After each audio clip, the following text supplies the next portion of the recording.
I want to start by asking what attracts you to a certain project. I've thought a lot about this question because I ask myself it, and this is the answer I've come up with, is that there's this feeling you have when you're young and you read something really beautiful or something that touches you or something that makes you laugh or something that you think is beautiful and you want to share it with your friends. That's the feeling. The Before trilogy and Boyhood, they're all films about time. So how does the passage of time changes how the work is perceived? Boyhood and the Before trilogy, the main character is time, you could say. That time is the event of the films, how time shapes us, how we are shaped by time. Time is a very difficult thing to photograph, you know. I mean, it's always moving, and sometimes I think we're tricked into believing that our lives have a beginning, middle, and an end, like a story that's very clearly told. This happens, and then that happens, so that happened. In truth, life seems to happen more in circles, you know, whether it's a circulatory system or planets orbiting, or to me, more and more, I feel like my life moves in circles and that the straight narrative is kind of a lie.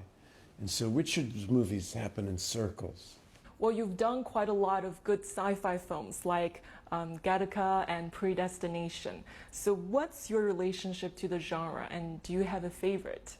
You know, my favorite is always Kurt Vonnegut.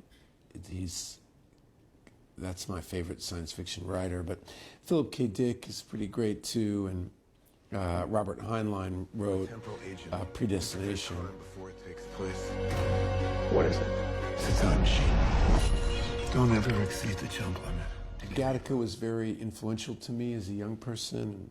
Those are two of my favorite films I've ever made, Predestination and Gattaca. And I think the reason why the Spierig brothers, who made Predestination, cast me is because they loved Gattaca. I like science fiction because very rarely do people want to challenge the way they're used to thinking.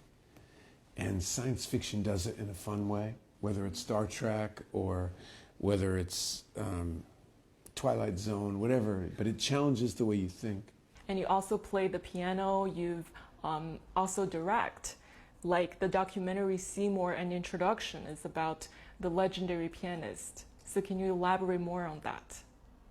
Well, I love music, and I feel that one of the things that happened to me when I turned 40 is I realized that there's a tremendous amount of energy when we're young given to educating us.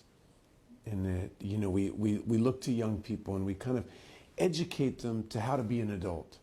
And then you become an adult and there's very little energy put to how to keep growing, how to become an older person, how to become an elder of your community, you know, that you're kind of, you're taught how to grow up, but then your teaching kind of stops.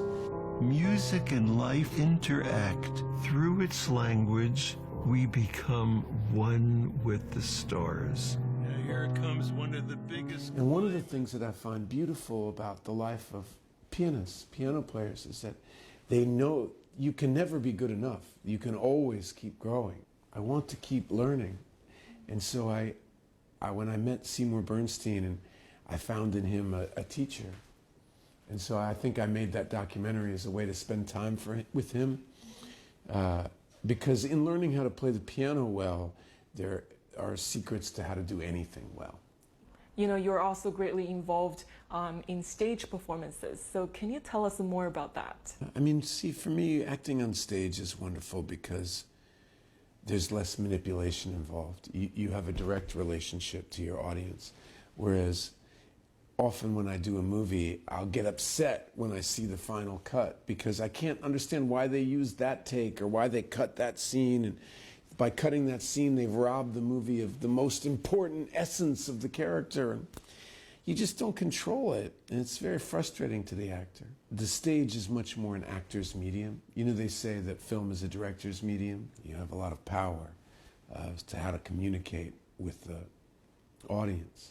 It's very exciting. In film, it's different.